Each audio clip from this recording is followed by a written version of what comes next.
Previously on Disco Elysium. Our policemen need to do things the Union's way in order to get information. And they search the apartments near the Whirling.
That isn't just a five-pointed star.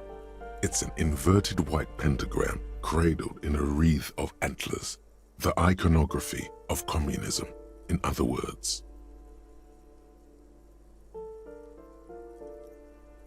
The star and antlers was developed in the 6th decade of the last century and quickly adopted by Mezov and the communards during the revolution. Even today, half a century after, the star and antlers retains the ability to evoke hope, disappointment, and fear in equal measure. Why is the star upside down? To symbolize the toppling of the old order. Also, some social democrats were already using it. What's the deal with the antlers? The wreath of antlers represents a natural crown. It was about building a society that could exist in accord with the natural world, and at the same time above it. Why? Because white is the color of peace. What's it evoking me? Nothing at all yet. Right now, it's just meaningless shapes on a wall.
What happened here?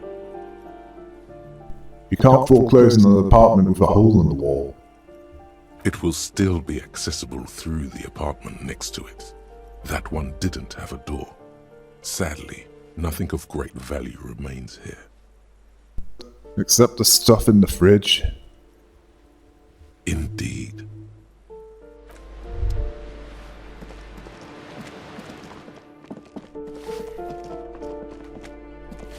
Give me a moment. The cold never does any good for my bronchitis. This won't take long. I only have a few questions. Go ahead then. What do you want to know, policeman? She's the cleaning lady. She knows the floor plan and the residence. I'm looking for a young male in his mid-20s, dark hair, skinny build, a smoke on the balcony. Yes, I know who you mean. The scrawny boy who's always smoking like the devil, right? Somewhere in the building, a child starts crying. You hear a radio tuned to a talk show and someone taking a shower. What's he in trouble for? No trouble, I just want to talk to him. Do you know where he lives? Talk?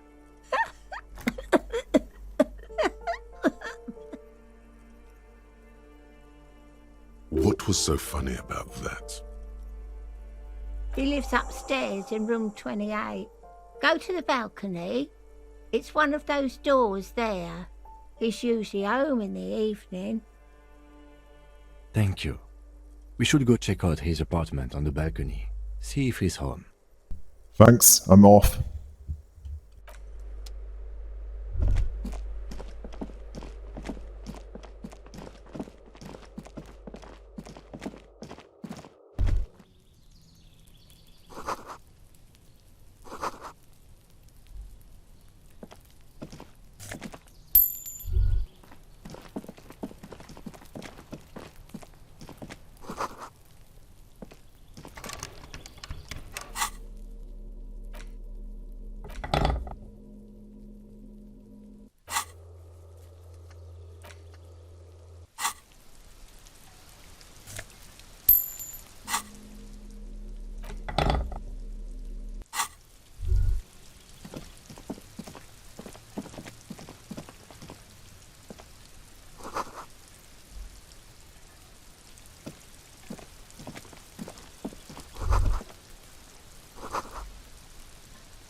This door is made of metal and appears to be reinforced.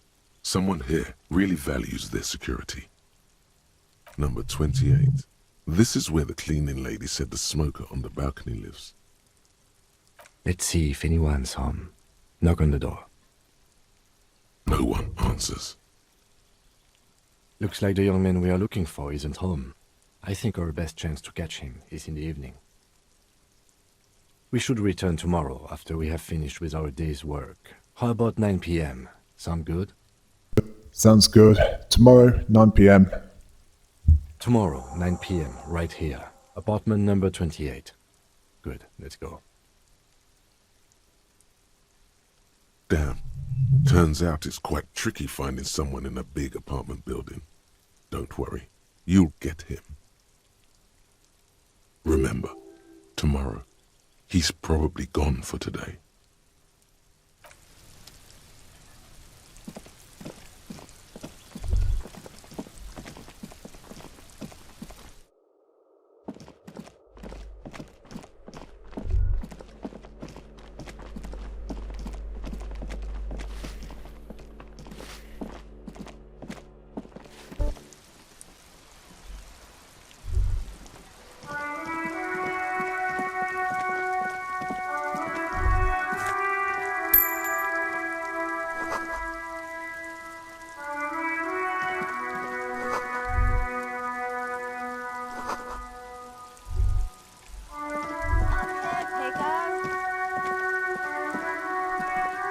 The streets will flow red once more. A great torrent, rushing down Rue de Esperance. You wait and see. The streets will not flow red with anything. Who are you? I'm Cindy the fucking Skull. What else do you want to know? Date of birth, blood type, the last time I was tested for Hep C. Just answer some questions, okay? Ask away, pigman, but I don't promise to answer. A brush? An artist? The red splatter is urban expressionism. That smell coming from her paint bucket, it's not paint, it's heavy fuel oil. Red-dyed heavy fuel oil is only used in government vehicles, or at least that's the idea. Do you know anything about the recent murder? I ain't no snitch, pigstein. Go forth and forage in someone else's shit. No shortage of squealers in these parts. Actually, there is a shortage of people who talk to us in a normal, calm, informative manner. We weren't put on this earth to make your life pleasant, fucko. So you won't talk about the murder, but maybe you can tell us something about the murder victim's missing armor? What do I care about some fucking tin eggshells? Isn't armor art? Art for the body? Ugh, alright, sad piggy. I'll give you this one. I saw a little girl in the fishing village running around with military-grade handwear. Looked cute as hell. If you haven't been there, the village is a shithole down the coast from the main plaza. Have a good time! Got it. Piggy, I have no idea why I just told you that. You look like a shaggy dog left in the rain for too long. I have a You keep looking weakness off for to the side. animals. What are you looking at? The lieutenant is desperately searching for another handkerchief. Hatred, disgust, it's difficult to tell which of the two is more present in her girlish features. The woman on the boat does not notice her staring. That is on her. Someone's got to keep an eye on her. Ozon is an archipelago 2 days' travel away from Rivershore. Its moneyed residents, used to posh restaurants and upscale boutiques, rarely have reason to visit Martinez. You mean Joyce? On a first-name basis with her, are we? Piggy's moving up in the world. Why all the negativity? Have you got a crush on her? Aching for an opportunity to defend her honor. Catch you later, Cindy. Watch your back, Ungulate. You've got eyes on you. Wow, so someone's been a little boring. What? Yes, my standard liege. Someone's seen all sorts of wild ideas pop off and thought, I'll take the boring one. The regular, please. The brown. Look, I'm just trying to do my job. No need for extravagance. Of course you do. Let's get right to it. My lord's copper type is regular cop. I'll let everyone know. I'll send out a telefax. Why not? Send out the telefax then. I'm not ashamed. Done and done. No actual communiques will be sent, of course. That would be too dramatic.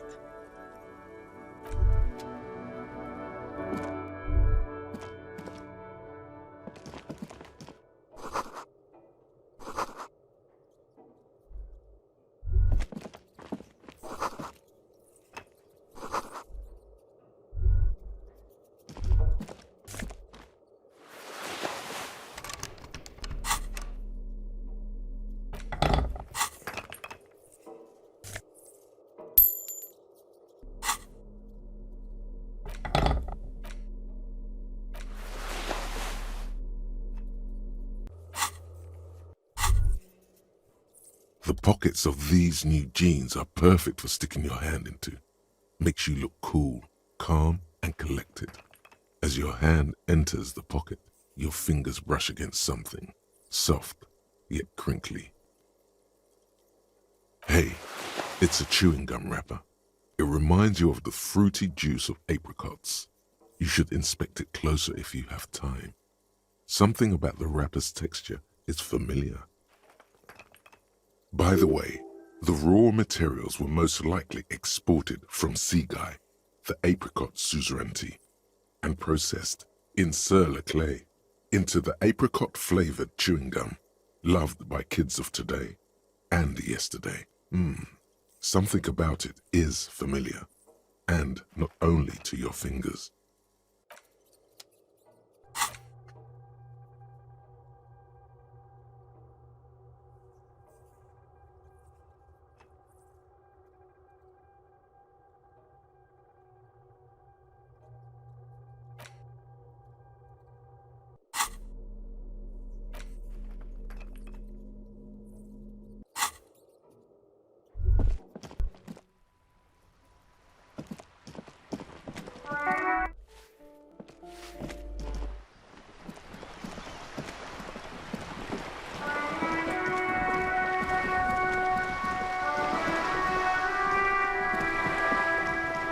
You're back. Good. What can I help you with?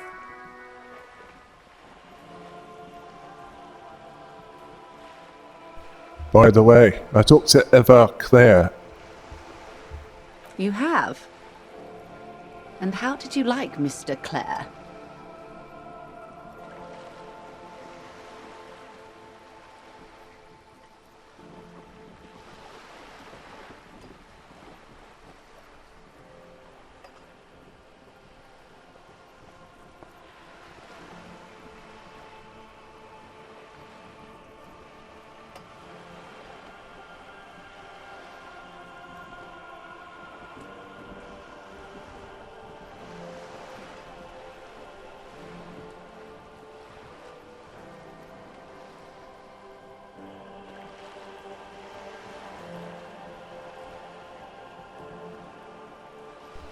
It's not important if I liked him. I'm just doing my job. Of course, Detective. Excuse me for implying otherwise. The RCM does not pick sides in this. I hope it doesn't come off any other way. Of course. And I don't expect you to share anything he told you with me. I'm not a corrupt verm myself. However, if you felt like discussing something, how could I stop you? Are we not human? Are we not curious to hear another person's take? It's only natural. We would only be gossiping. Intellectually speaking, it would be quite interesting to hear what she has to say about these things. I'd rather talk about something else for now, if you don't mind. Of course, Detective. Should something come up later down the road, don't be afraid to drop by for a chat. Until then, is there anything I can help you with? Thank you. That's all for now.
Mr. Dubois, a pleasure as always.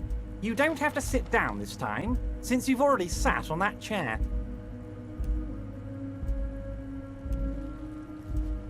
I met Joyce, the company representative. Oh, that's very nice. I haven't gotten around to her yet. I'm very, very busy, you see. I hope you're getting along. One thing I want to make very clear, Harry, is that this is not some kind of union versus corporation situation. Everyone is just pals here. Just pals? We're all trying to do what's best for Martinez. Don't feel like you can't cooperate with her because you and I are such good friends and I'm helping you find your lost gun. I'm not a jealous guy.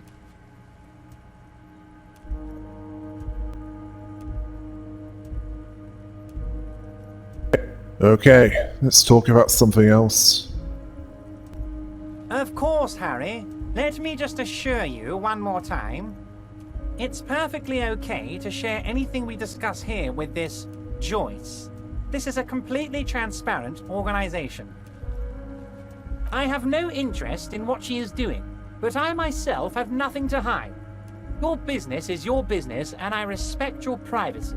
Just remember, none of this is secret. Tell her about all of it. My brother's picture, my singing swordfish clock. Tell her how overweight I am and how I'm helping you find your lost gun. Tell her about everything. Everett doesn't mind. It is rather interesting to tell people things about each other, isn't it? It was nice telling him about her right now.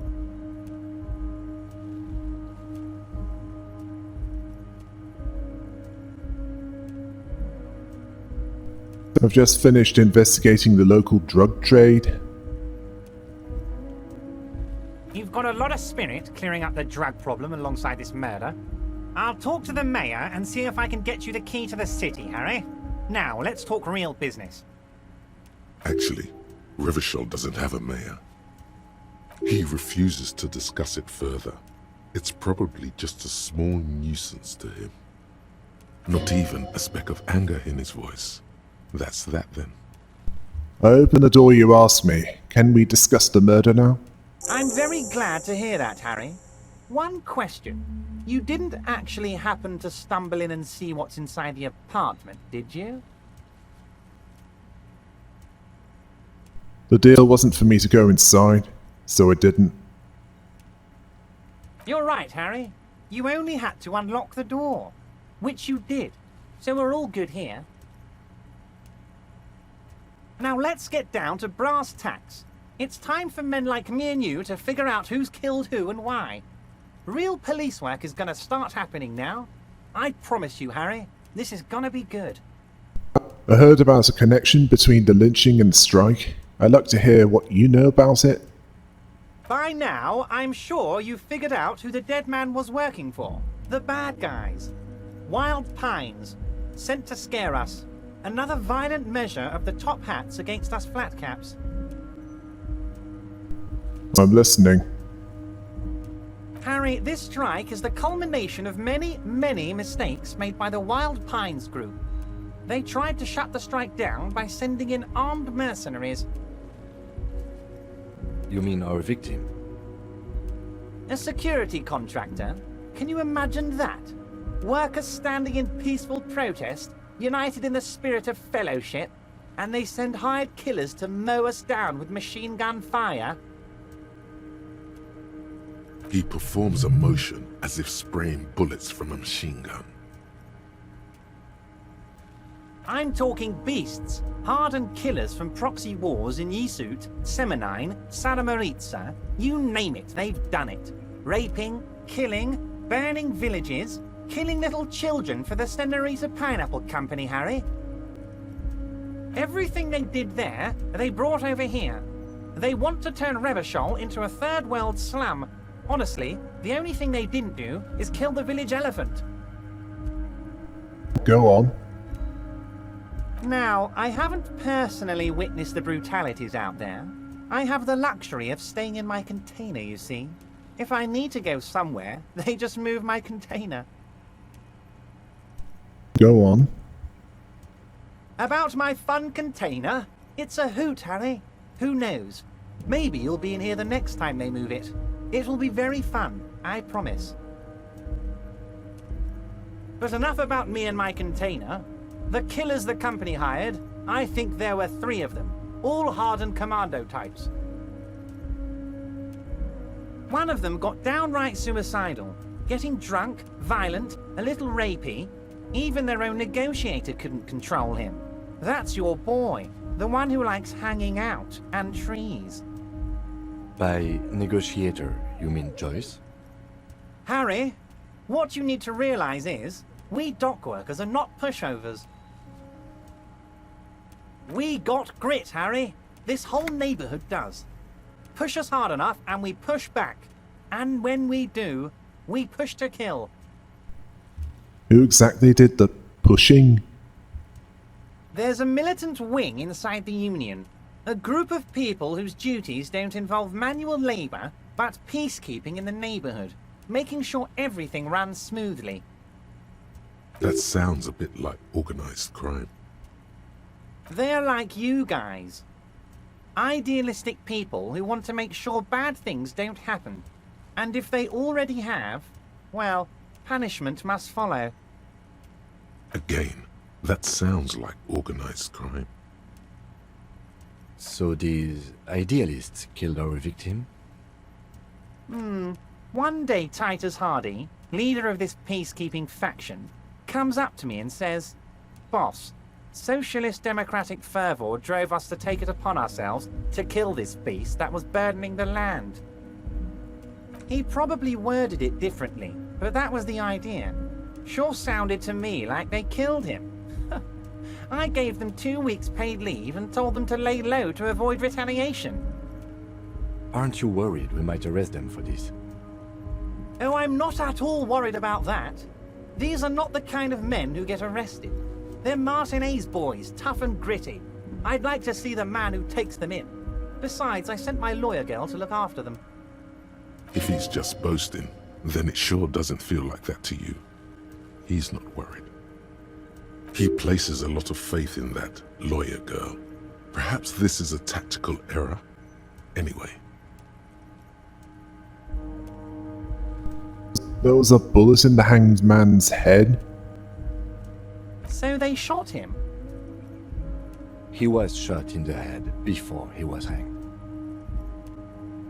How odd. I don't know what to say, Lieutenant. They told me they hanged him. A hanged man is what I saw when I took a look into that yard.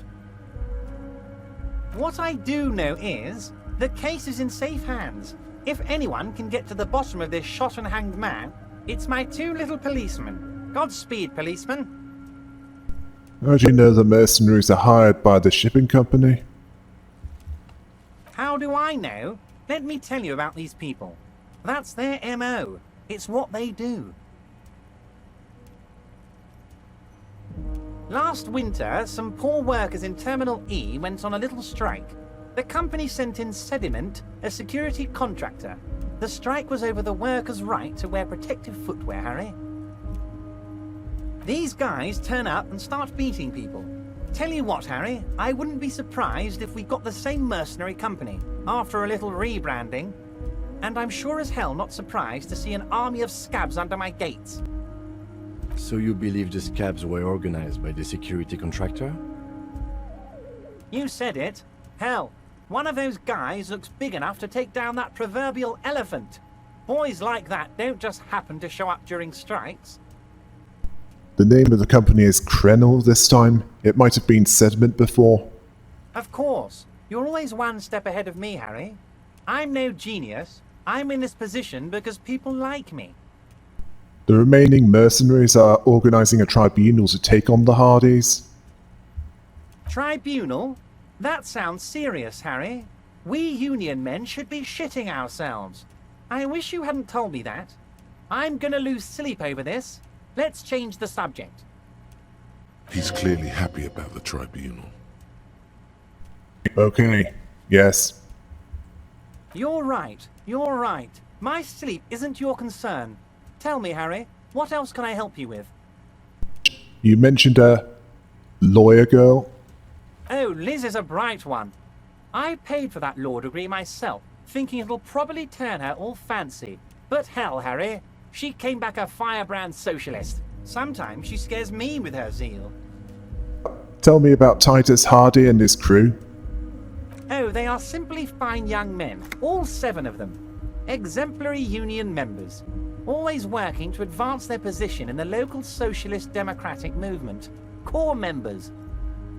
Old Theo used to run them, but things really kicked into gear when Titus took the reins and named the group after himself. Gotta love his initiative. Interesting. Who's second in command? They're almost all of them great guys, born leaders. Whatever happened, I'm sure they only had the best interests of Martinez and Revachol in mind. Work with them. Hell, interview them. But don't fight them. They really are just like you. Men who like beer, women, and some order on the streets. Where can I find them? You know what, Harry? I got a feeling they're gonna show up in full force tomorrow. The lieutenant marks something in his notebook. In the future, could you use your backing? Can you ask the Hardy boys to cooperate? But of course, it's the least I can do for my good friend Harry. I'll do it right after we've concluded this talk. When you meet this Titus, tell him about this. See what he has to say. Also, Harry, here's 5 real.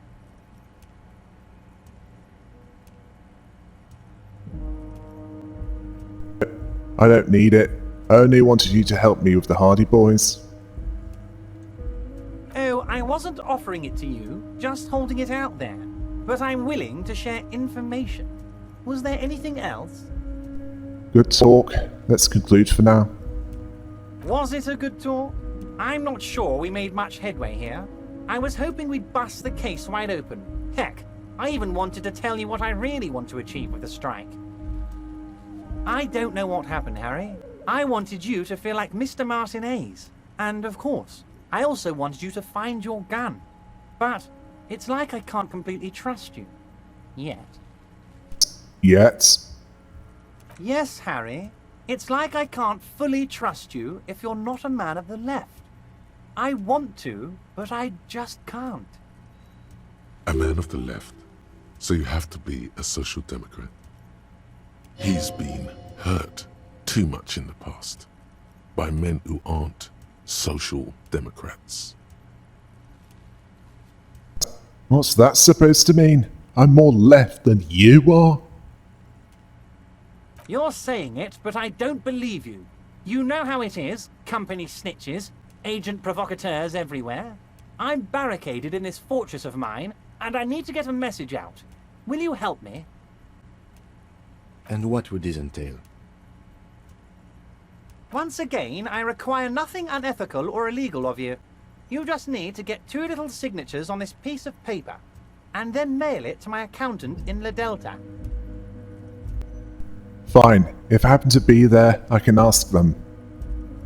You bring joy to my heart, Harry. Such a pleasure to be working with you. Here.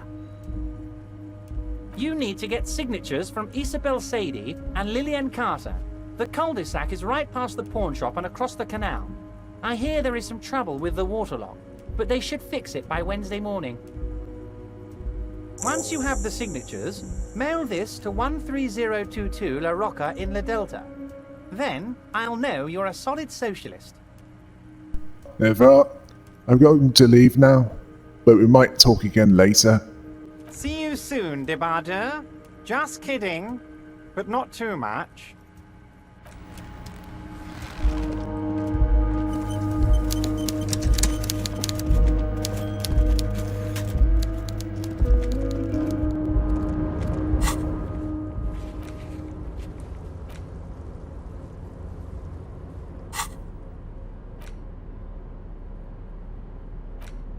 You take the legal documents out of the envelope, a 12 to 40 month construction period, and the zoning plan in the addendum.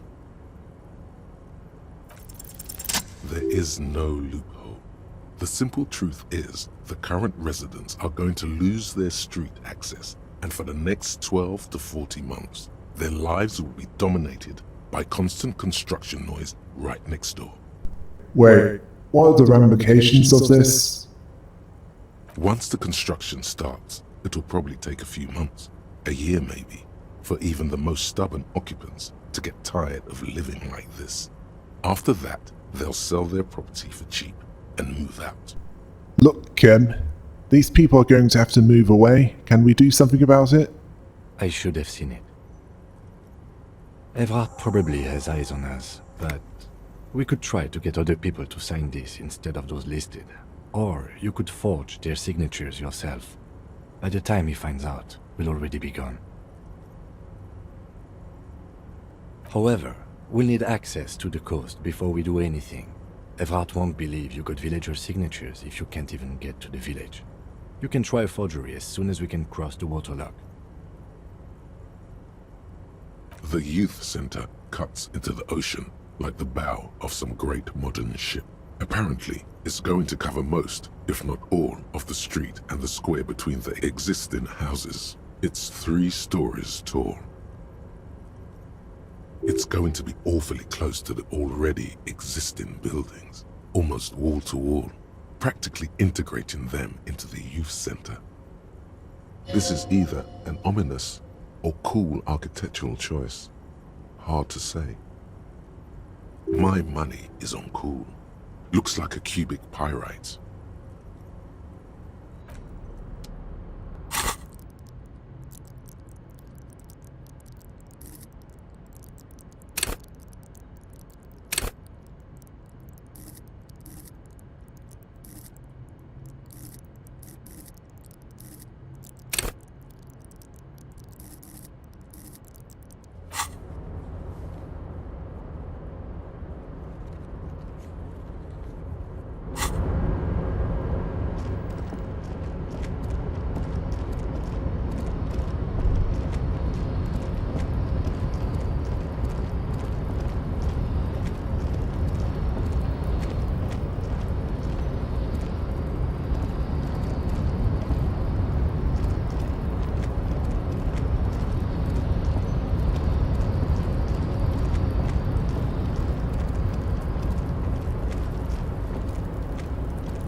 Well, only one place to go now.